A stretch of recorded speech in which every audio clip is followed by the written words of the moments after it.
Lipinski. And I'm Keith DeCandido. Do not adjust your sets. We control the vertical.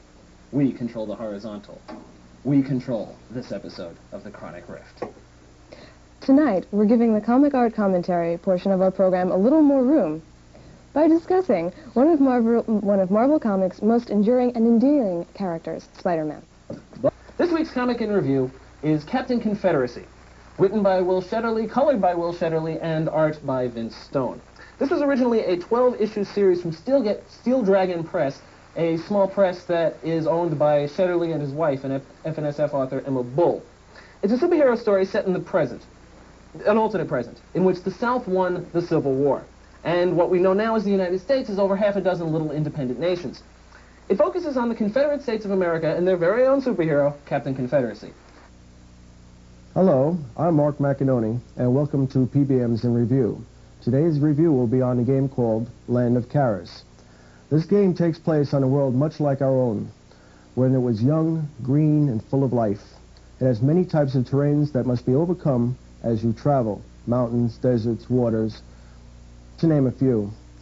As you're traveling, you'll be able to send out scouting parties, collect items, find mysterious structures, trade and buy things at the trading posts, and with other players.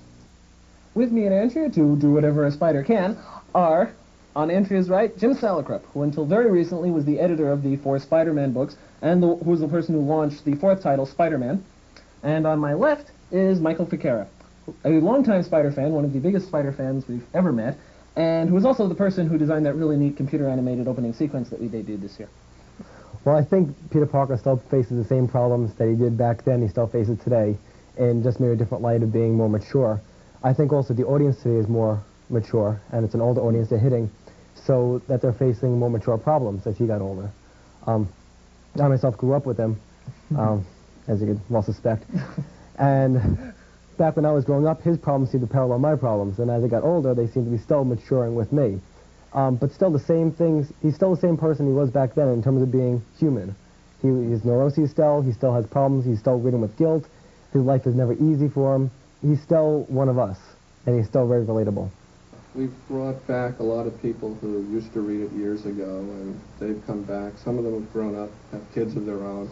Their kids are reading it, so we got a lot of people who say, I remember when I was reading comics and I loved Spider-Man, now my kid loves Spider-Man, so I think the audience is growing, and there's a whole new generation of kids growing up now that are reading comics for the first time, that maybe they've never seen comic books before, maybe they saw the cartoons, maybe they picked up the Marvel trading cards and read about Spider-Man. Actually, even the Batman movie helped us, and that got people who probably weren't even aware of comics into comic book stores, and once they were in there, they saw what else was available, and I think we picked up a lot of people on Spider-Man. Yeah, that was actually one of the problems with the 70s show with Nicholas Hammond. You lost that motivation. There was no Uncle Ben. That's like the primary motivating factor of Spider-Man was his Uncle Ben getting killed, and that motivated him to go off. That wasn't present in the series. A lot more than that too. He had no real personality. He wasn't really human. He just kind of, he did his thing. He wore the costume. He went out and got the job done.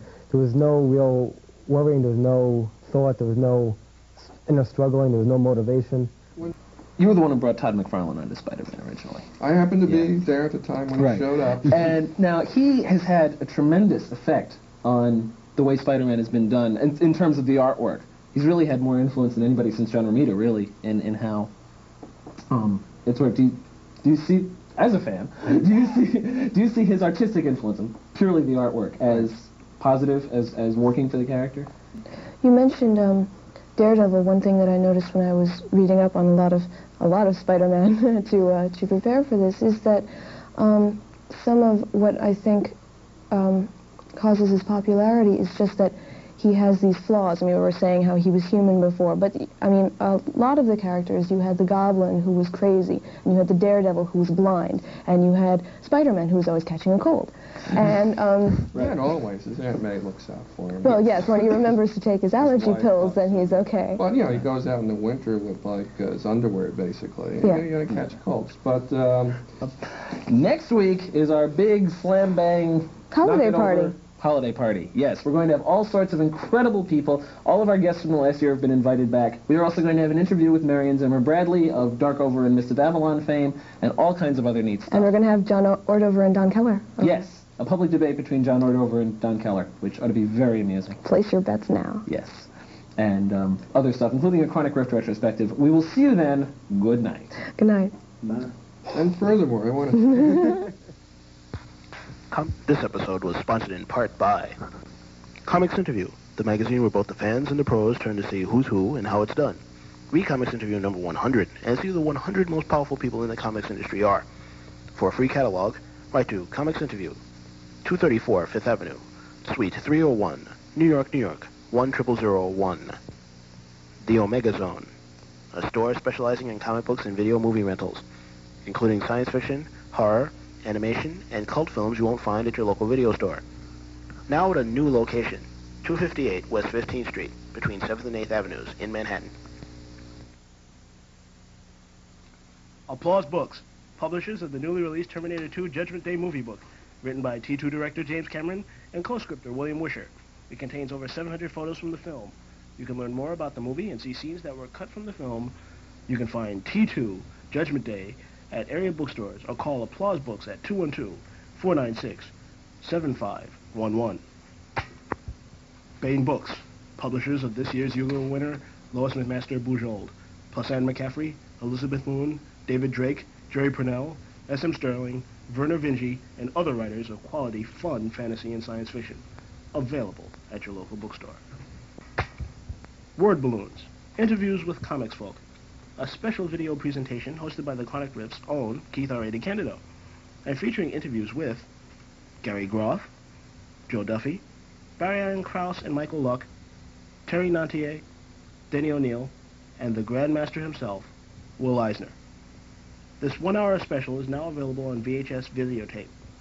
For ordering information, write to Word Balloons, care of the Chronic Rift, P.O. Box 2224, New York, New York, 10185.